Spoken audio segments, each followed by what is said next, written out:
Continuando con el módulo de pediatría, revisaremos el tema de trauma craneoencefálico en niños. Para ello podemos definir el trauma craneoencefálico como cualquier alteración física o funcional producida por fuerzas mecánicas que actúan sobre el encéfalo o sobre alguna de sus cubiertas, las meninges. Dependiendo del mecanismo por el cual se lleve a cabo el traumatismo craneoencefálico y el compromiso, ya sea superficial o profundo del tejido cerebral, se desarrollarán diferentes tipos de lesiones. Entre ellas podemos citar las siguientes.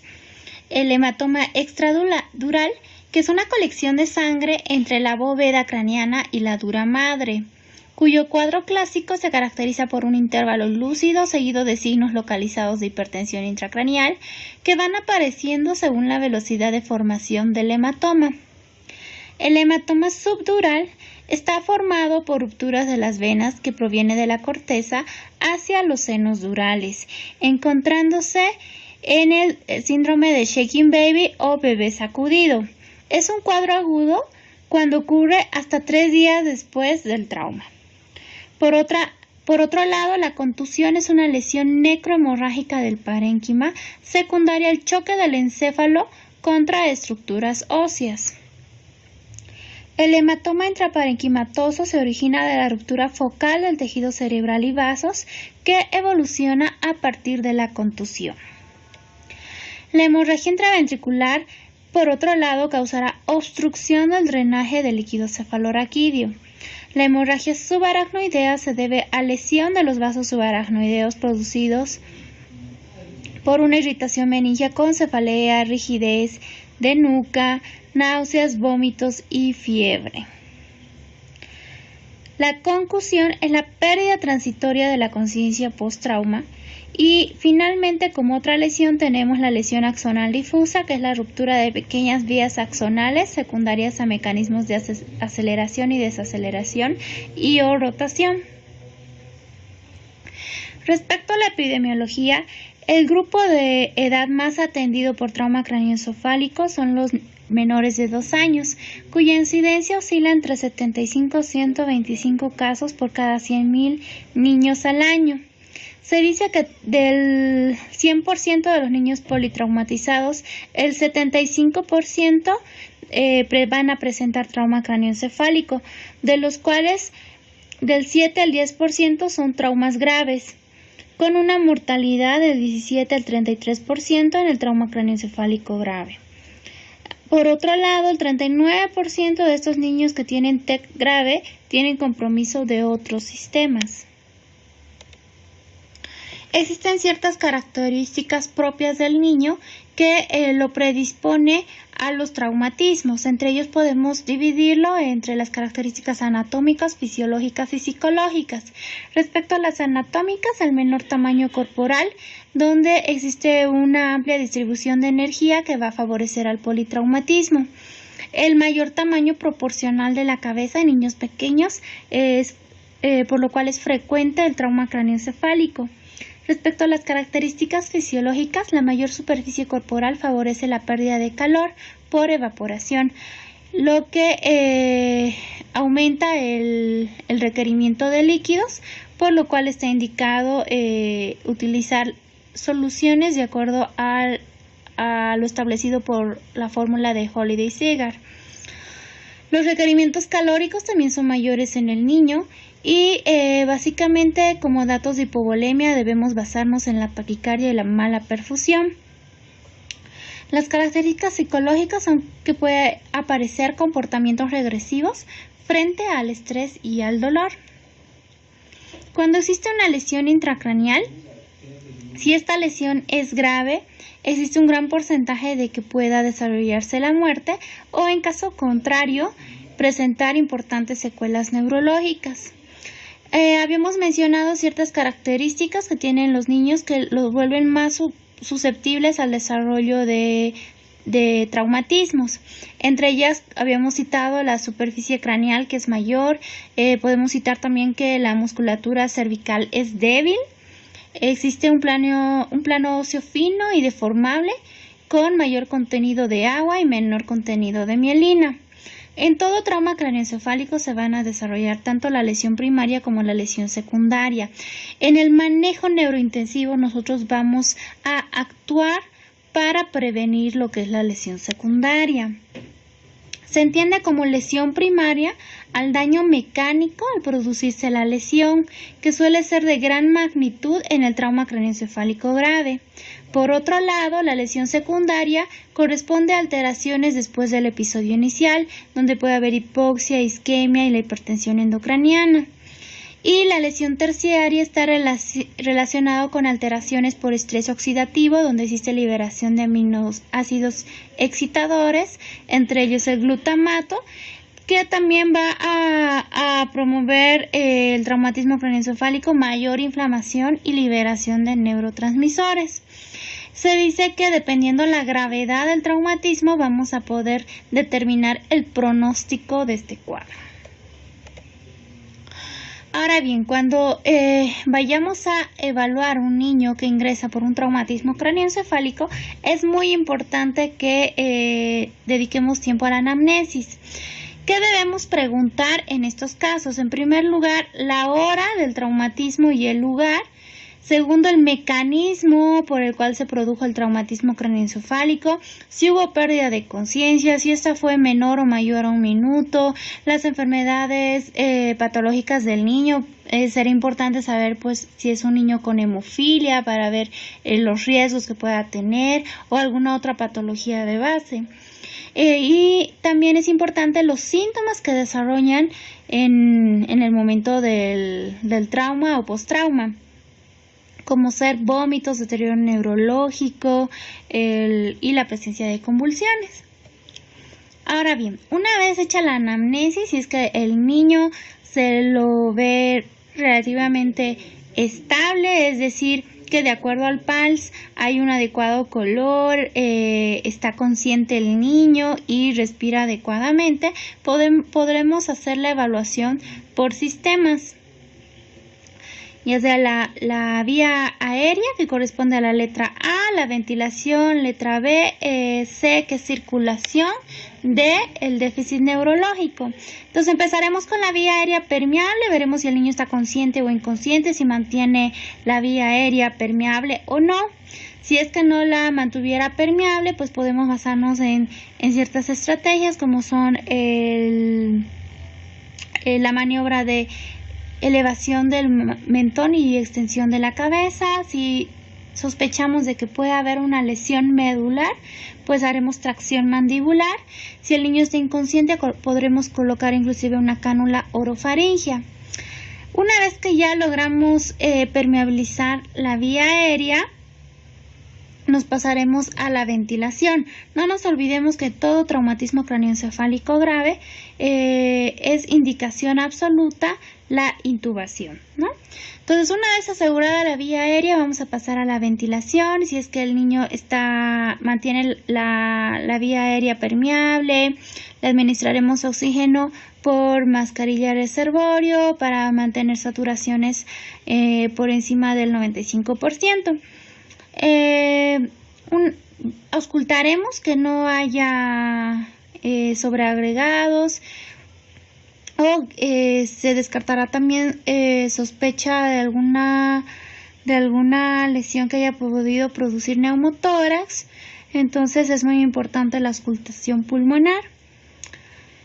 Respecto a la letra C, circulación, pues evaluaremos la frecuencia cardíaca, la tensión arterial, el llenado capilar, la uresis, la presencia de los pulsos, cómo están. Entonces todo esto junto con la tensión arterial pues es fundamental para valorar si el niño puede estar en un choque hipovolémico por alguna hemorragia. Luego nos pasaremos a la letra D, que es para valorar si existe algún déficit neurológico.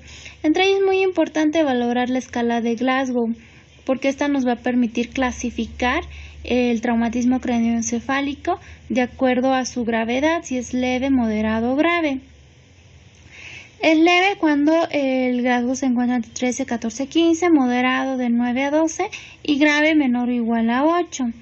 La escala de Glasgow va a valorar 3 variables: la apertura ocular, la respuesta verbal y la respuesta motora. Esta puede tener algunas modificaciones dependiendo el grupo etario que vayamos a evaluar. También es muy importante la evaluación de las pupilas para ver la simetría y la respuesta a la luz. Acá tenemos el cuadro de la escala de Glasgow de acuerdo a la edad y podemos detallar lo siguiente. Como habíamos mencionado, va a valorar la apertura ocular, la respuesta motora y la respuesta verbal. El puntaje mínimo es de 3 puntos y el máximo es de 15 puntos. Una valoración de 15 sobre 15 pues nos está diciendo que el niño realmente mantiene la conciencia. Entonces, en la apertura ocular en mayores de 1 año, un puntaje de 4 nos hablará de que pues el niño tiene una apertura ocular espontánea. Un puntaje de 3 en mayores de 1 año significa que existe respuesta a órdenes, y en menores de 1 año cuando hay respuesta a la voz. El puntaje de 2 corresponde a que hay respuesta en presencia de dolor, y un puntaje de 1 cuando no hay respuesta. Respecto a la respuesta motora, en mayores de 1 año, el puntaje de 6 corresponde a que obedece órdenes, en menores de 1 año en que presenta movimientos espontáneos. Un puntaje de 5 en mayores de 1 año significa que localiza el dolor, en menores de 1 año que retira el contacto. Un puntaje de 4 en mayores de 1 año, en mayores y menores de 1 año significa que retira el dolor. Un puntaje de 3 significa que flexiona el dolor. Un puntaje de 2 que extiende el dolor, y un puntaje de 1 que no existe respuesta. Respecto a la respuesta verbal, en niños mayores de 5 años, la respuesta, el puntaje de 5 corresponde a que está orientado. De 2 a 5 años las palabras son adecuadas, y en menores de 2 años valoraremos si el niño sonríe y balbucea. Un puntaje de 4 mayores de 5 es que la respuesta es confusa, el niño no está orientado. De 2 a 5 años las palabras son inadecuadas, y en menores de 2 años el llanto es consolable en presencia de los padres. El puntaje de 3 en mayores de 5 años corresponde a palabras inadecuadas. De 2 a 5 años que llora ahorita, y en menores de 2 años que llora ante el dolor. El puntaje de 2 corresponde en mayores de 5 años a sonidos incomprensibles. De 2 a 5 años a que gruñe, menores de 2 años que se queja ante el dolor, y el puntaje de 1 que no existe respuesta. En el momento de la exploración, deberemos valorar el nivel de conciencia, como habíamos visto, a través de la escala de Glasgow, que nos va a hablar también de la función cerebral. El traumatismo craneoencefálico leve se ha asociado con una mortalidad menor al 1%. El traumatismo craneoencefálico moderado incrementa la mortalidad hasta el 3%, y el traumatismo craneoencefálico grave tiene una mortalidad del 40 hasta el 50%. Es muy importante también, como habíamos mencionado, valorar las pupilas, la apertura ocular, porque esto nos va a hablar también de la integridad del mesencéfalo. Es importante realizar un fondo de ojo para ver si existe papiledema, que suele presentarse a las 24 a 48 horas. Y en los lactantes es muy importante valorar la ausencia de contacto visual, irritabilidad, palidez, llanto agudo. También debemos considerar como probable etiología de los traumatismos que podamos encontrar en un niño el hecho de que suceda maltrato infantil, el hecho de que existan lesiones antiguas o mecanismos no muy coherentes, o que no exista una historia clara de lo sucedido, pues nos hará sospechar de que pueda existir maltrato infantil. Se deberá valorar en la cabeza, se palpar el cráneo, fontanelas, huesos faciales, heridas del cuero, trauma oral o mandibular. También se deberá valorar si no existe lesión medular, si existe algún trauma de tórax, abdomen, pelvis y miembros. En el traumatismo craneoencefálico leve deberemos clasificar si es de riesgo bajo, intermedio o alto. De acuerdo a esto, veremos si tiene indicación de realizarse una tomografía de cráneo o mantener solamente bajo evaluación o observación. Y sí, pues solamente requiere probablemente una radiografía de cráneo. Esto con la intención pues de ir limitando pruebas radiológicas innecesarias. Y pues como habíamos mencionado, los pacientes con riesgo bajo son niños cuyo mecanismo de lesión pues es de riesgo bajo, simples caídas, no hay vómitos, no hay cefalea ni convulsiones, no existe antecedente de riesgo hemorrágico o signos de fractura craneal. Tampoco existen hematomas ni lesiones en el cuero cabelludo y la exploración neurológica es normal. Los niños con riesgo moderado, pues el mecanismo de lesiones de alto riesgo con pérdida de conciencia dudosa o de corta duración o que probablemente no haya sido presenciado por ninguna tercera persona, la presencia de vómitos aislados después del trauma craneoencefálico, la presencia de irritabilidad o somnolencia resuelta y la presencia de cefalea. O de riesgo alto, donde existe pérdida de conciencia mayor de segundos, generalmente mayor a 1 minuto, mecanismos de lesión de alto riesgo con disminución del estado de conciencia, la presencia de irritabilidad, convulsiones, vómitos, alteraciones neurológicas focales o un hematoma en el cuero cabelludo. En el traumatismo craneoencefálico, pues habíamos dicho que el lazo está menor de 13, donde puede haber riesgo de lesión intracraneal mayor, puede haber confusión, amnesia, la pérdida de conciencia es poco habitual. Puede existir también cefalea, mareo, vértigo, pérdida del equilibrio, náuseas, vómitos. Se dice que el 5% desarrollan crisis convulsivas precoces, es decir, en los primeros 7 días. Y el riesgo de evolución a epilepsia es 4 veces mayor. En cambio, en el trauma craneoencefálico grave es muy importante que haya una estabilización tanto hemodinámica como ventilatoria. Son niños que tienen indicación absoluta de ingreso a la terapia intensiva pediátrica y lo más probable es que se requiera interconsultas con cirugía general, neurocirugía y la realización de estudios por imagen como ser la tomografía axial computarizada. ¿Cuál debe ser nuestra actuación en un trauma craneoencefálico leve? Pues si es de bajo riesgo, no está indicado la realización de una tomografía axial computarizada. Si es de riesgo moderado, podemos mantenerlo bajo observación durante 4 a 6 horas o la realización de una tomografía. Y si es de riesgo alto, sí o sí está indicado la realización de una tomografía. La radiografía de cráneo se deberá valorar en niños de 3 meses a 2 años asintomáticos con presencia de hematoma en el cuero cabelludo. Se deberá descartar la presencia de fracturas y en estos casos se podrá realizar una tomografía axial computarizada. Una vez que se descarta cualquier lesión neurológica, pues el niño podrá pasar a domicilio con vigilancia de signos de alarma por parte de los padres. En caso de que veamos que hay alguna lesión cerebral, fractura deprimida o de base de cráneo, alteración del estado de conciencia, vómitos persistentes, pues estará indicado su ingreso al hospital. En un traumatismo craneoencefálico moderado, pues está indicado hacer la tomografía axial computarizada.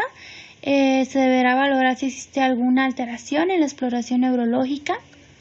Y pues generalmente estos niños pueden estar hospitalizados durante 24 horas para mantenerlo vigilado, monitorizado con control de la escala de Glasgow.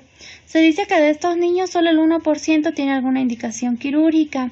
Por lo general pasan a domicilio después de 24 horas de observación y con la única indicación de que los padres pues deben ir controlando que no haya ningún deterioro neurológico y despertando al niño cada 2 horas durante las primeras 24 horas. En el traumatismo craneoencefálico grave es muy importante estabilizarlo, como habíamos dicho, en la parte hemodinámica y ventilatoria. Y una vez estabilizado el niño, se pasará a realizar el estudio de imagen, que es la tomografía. En niños mayores de 2 años podemos clasificar el riesgo de lesión intracraneal. Se dice que los niños con bajo riesgo de lesión intracraneal en este grupo etario mayores de 2 años, pues son niños que tienen un rasgo de 15 con una exploración neurológica normal, no existe vómito ni pérdida de conciencia y pues se debe mantener bajo observación. En el riesgo intermedio, el riesgo está de 13 a 14 con amnesia postraumática más la presencia de un vómito, cefalea intensa o un mecanismo violento y la realización de una tomografía. Los de alto riesgo de lesión intracraneal, el grado es menor a 13 con focalidad neurológica, fractura deprimida, lesión penetrante, convulsión postraumática. Es un niño que requirió tomografía en la cual se evidenció lesiones y por ende ingresó también a la terapia intensiva pediátrica para el manejo neurocrítico. En menores de 2 años, los de alto riesgo son aquellos que tienen grado menor a 15 con focalidad neurológica, fontanela hipertensionada, la presencia de convulsiones, irritabilidad, fractura craneal, menos de 24 horas con pérdida de conocimiento mayor a 1 minuto, la presencia de más de 2 vómitos y las lesiones en tomografía axial computarizada. El riesgo intermedio de lesión intracraneal 1 es la presencia de más de 3 vómitos con pérdida de conciencia menor a 1 minuto, letargia, irritabilidad, con fractura más de 24 horas y pues este es un niño que requirió observación o tomografía. El riesgo intermedio de lesión intracraneal tipo 2 es un mecanismo de alta energía con sospecha de fractura por cefalohematoma. Se le realizó una radiografía y observación mínimo de 6 horas. Y los de bajo riesgo son aquellos con mecanismo de baja energía. Se encuentran asintomáticos con exploración física y neurológica normales. Y se debe garantizar la observación en el domicilio y generalmente son dados de alta. Como habíamos mencionado, es muy importante descartar que no haya maltrato infantil. Debemos sospechar en aquellos casos donde existe incongruencia entre las lesiones y la historia, existe una demora no justificada de la asistencia médica, lesiones geométricas o en estado evolutivo, otro tipo de fracturas o una conducta poco habitual por el niño. Para el diagnóstico nos ayudará pues los estudios de imagen, entre ellos la radiografía, que generalmente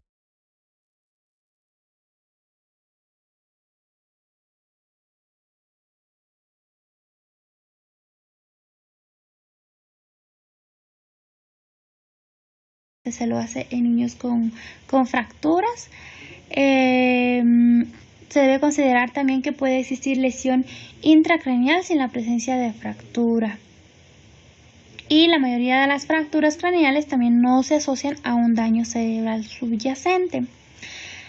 El ultrasonido se puede utilizar en niños que tienen las fontanelas abiertas para evaluar la presencia de lesiones intracraneales de gran tamaño, hemorragias.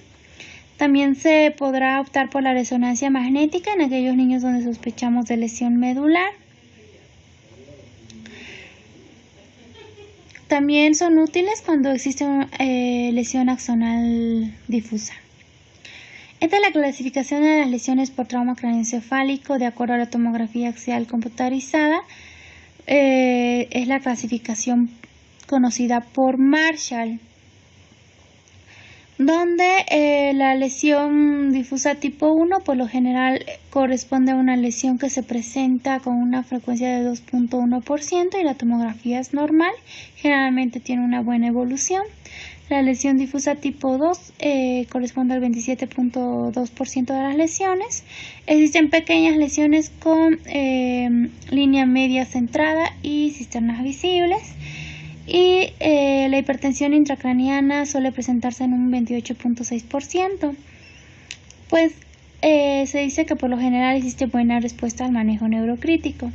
La lesión difusa tipo 3 corresponde al 20.2%, donde existe ya ausencia de las cisternas de la base y generalmente se acompaña a datos de hipertensión endocraniana. Los resultados pues suelen ser ambiguos en la evolución, es muy variable. La lesión difusa tipo 4 se caracteriza por un edema unilateral, donde existe desviación de la línea media de 20 milímetros. Por lo general, el 100% desarrolla hipertensión endocraniana y la respuesta no es favorable. También existe la clasificación de masa evacuada, que corresponde a 24.5%, donde se caracteriza por cualquier lesión que puede ser evacuada y que presenta datos de hipertensión endocraniana en un 65.2%. Y también tenemos las lesiones donde existen masas no evacuables, que corresponde al 13.8%, donde la lesión es mayor a 25 mililitros, y el 84.6% desarrolla hipertensión endocraniana. Aquí tenemos un cuadrito de lo que estamos hablando, que es la clasificación de Marshall. Para recordar, la difusa 1, no existe afectación craneal visible, la tomografía es normal. La difusa 2, las cisternas están presentes y la línea media está centrada o desviada menos de 5 milímetros. Sí puede haber lesiones hiperdensas o mixtas, pero menor de 25 mililitros. Puede haber cuerpos extraños o fragmentos óseos. La difusa 3, las cisternas están comprimidas o ausentes. Y tiene la misma característica de la difusa 2 en relación a la línea media, la cual se encuentra desplazada menos de 5 milímetros. Sí puede haber lesiones hiperdensas menores de 25 mililitros. Y la difusa 4, existe desplazamiento de la línea media mayor a 5 milímetros sin lesiones focales hiperdensas mayores de 25 mililitros. Lo que habíamos mencionado, la focal evacuada, que son lesiones que pueden ser evacuadas quirúrgicamente, y las no evacuadas, que suelen ser mayor a 25 mililitros. ¿Qué es importante en el traumatismo craneoencefálico grave? Mantener la normovolemia. Para ello utilizaremos fluidos isotónicos como la solución salina al 0.9%. Si no existe una respuesta favorable, pues tendremos que usar vasopresores, entre ellos la norepinefrina. Y pues también deberemos optimizar la disponibilidad de oxígeno. Para ello necesitamos una adecuada hemoglobina, por lo general mayor a 9 gramos decilitro. Las soluciones de mantenimiento se basarán básicamente en soluciones isotónicas, y se podrá añadir un aporte de potasio de acuerdo a los requerimientos basales del niño. En lactantes se deberá asegurar una adecuada tasa de infusión de glucosa. Son niños que por lo general están intubados, están con ventilación mecánica, ya sea controlada por presión o por volumen, en los cuales se deberá optimizar una adecuada oxemia, y también el valor del dióxido de carbono, de la presión arterial de dióxido de carbono, se deberá mantener normal, es decir, entre 35 y 45. Las oxemias se mantendrán entre 98 y 100, saturando mayor al 95%. Se debe evitar la hiperventilación, y la hiperventilación no es más que una CO2 arterial menor a 35. Esto porque produce vasoconstricción cerebral, lo que puede llevar a isquemia cerebral. La cabeza deberá estar en posición neutra, elevada a 30 grados, esto para evitar la compresión de las venas yugulares y mejorar el retorno venoso. Se deberá iniciar analgesia y sedación, puede ser remifentanil, fentanil, morfina y como sedante midazolam. El tratamiento anticonvulsivo está indicado también en aquellos donde presentan crisis convulsivas precoces, es decir, durante los primeros 7 días, y por lo general se utiliza la fenitoína. Se deberá evitar la fiebre y alteraciones metabólicas para limitar lo que es la lesión secundaria y evitar mayor daño cerebral. Se debe evitar la hipohiperglucemia, la hiponatremia, la hipertermia, porque todo esto incrementa la lesión cerebral secundaria. La nutrición es muy importante, por lo tanto se deberá asegurar ya sea por vía enteral o parenteral. Está indicado también los agentes osmóticos con solución salina hipertónica en aquellos casos donde existe edema cerebral, a una dosis de 5 a 10 mililitros por kilogramo peso, o se podrá usar en infusión a 1 mililitro kilogramo hora. El manitol se utilizará en una dosis de 0.25 gramo kilo en aquellos casos donde no exista sangrados. El mannitol permite disminuir la presión intracraneana y mejorar la diuresis, por ende se deberá asegurar una adecuada administración de líquidos en base a, como habíamos mencionado, solución salina al 0.9%. La hipotermia es una medida de segunda elección. Generalmente se utiliza una hipotermia moderada de 32 a 33 grados, pero pues no hay consenso en la recomendación de esta técnica.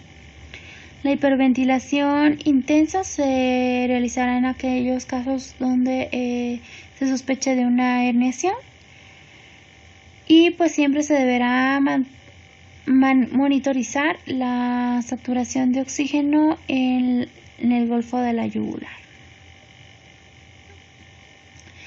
Está indicado también la craniectomía descompresiva frontotemporoparietal unilateral en aquellos casos donde no exista respuesta al manejo médico. Se podrá hacer también una craniectomía bifrontal bilateral para el edema bilateral. Las craniectomías pequeñas pueden producir mayor riesgo de producir isquemia debido a que pueda producirse una herniación de este sitio donde el cerebro protruye por el defecto óseo. Ahora bien, ciertas consideraciones de acuerdo al ABCD de un traumatismo craneoencefálico grave. Como habíamos mencionado, la vía aérea, que corresponde a la letra A, debemos asegurar que ésta se encuentra permeable, asegurando una adecuada ventilación espontánea si es que el paciente mantiene el automatismo, si es que no se trata de un traumatismo craneoencefálico grave. Esto se asegurará con una mascarilla con reservorio, con válvula de no reinhalación. Como hemos mencionado, podemos utilizar también la técnica de hiperextender el cuello, elevación del mentón, protegiendo la columna cervical en aquellos donde se sospeche de lesión. En aquellos donde sí se sospecha, se utilizará la maniobra de subluxación mandibular para liberar la vía aérea.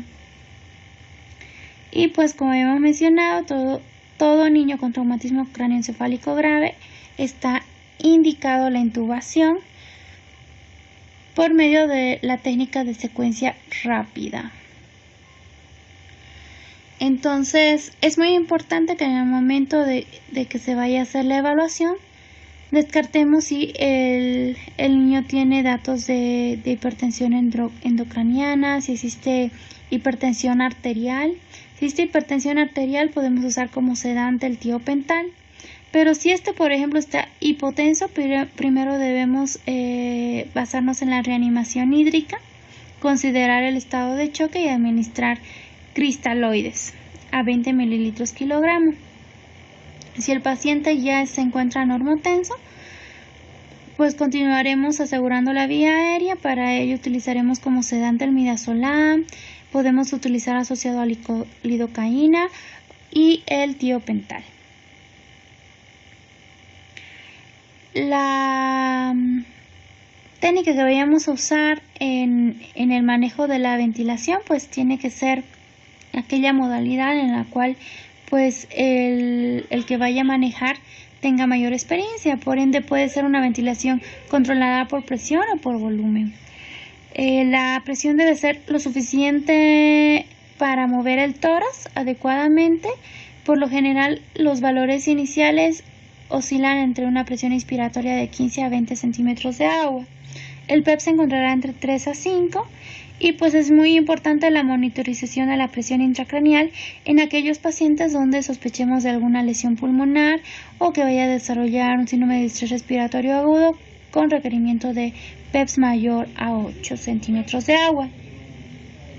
Ahora bien, la FiO2 pues se deberá mantener oxemias entre 70 a 90 con saturaciones mayores al 95 y sí es muy importante que el FiO2 por lo general sea menor a 60% para evitar lesión pulmonar.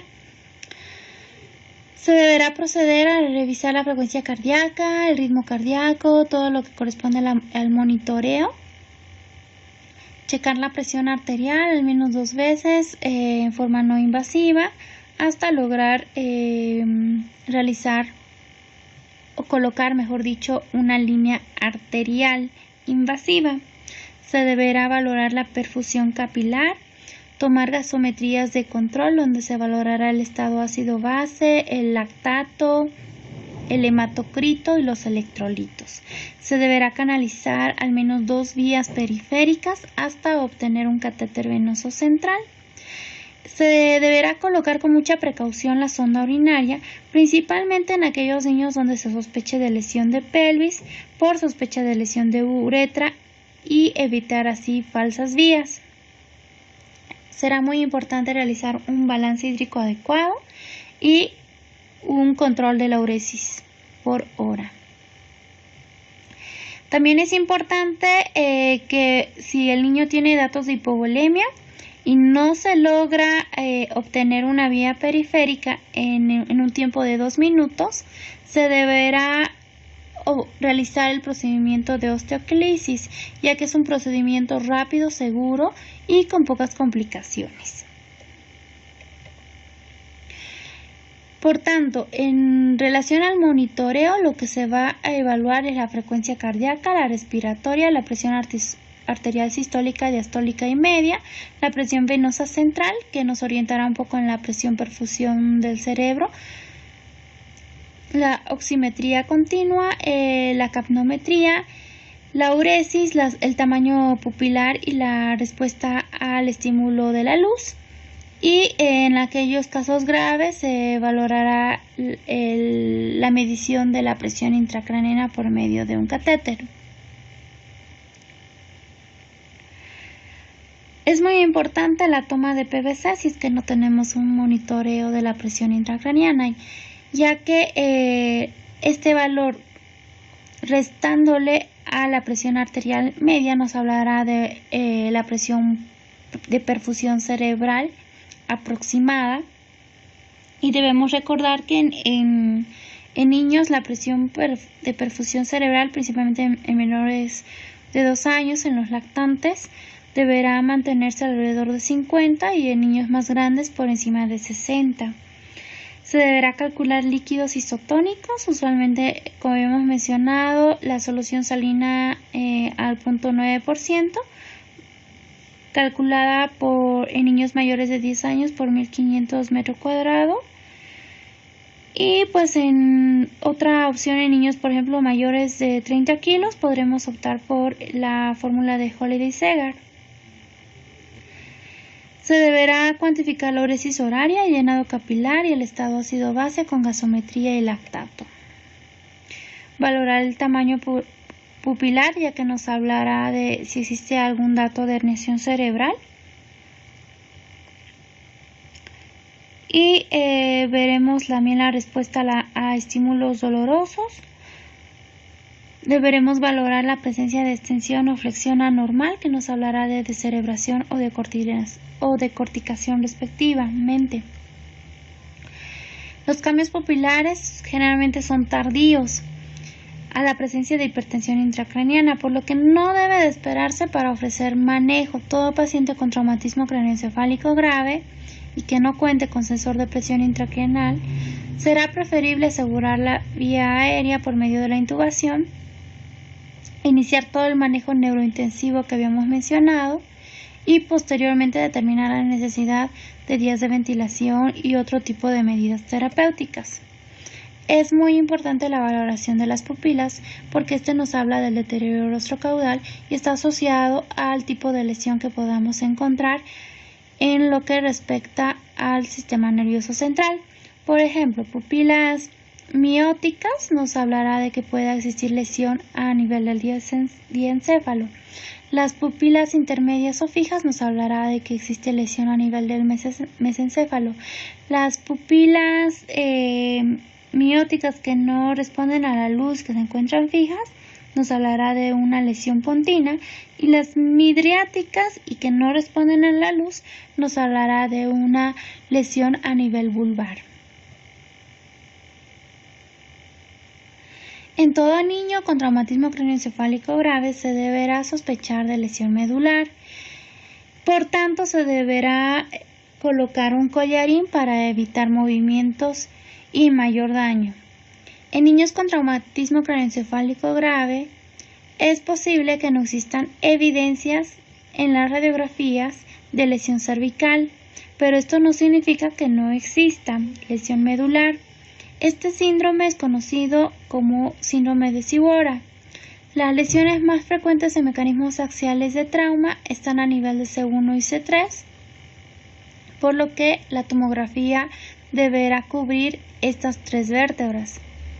En lactantes es normal que no exista lordosis de la columna cervical, por lo que la columna en rayos X lateral se ve rectificada, y esto no significa que exista algún tipo de lesión.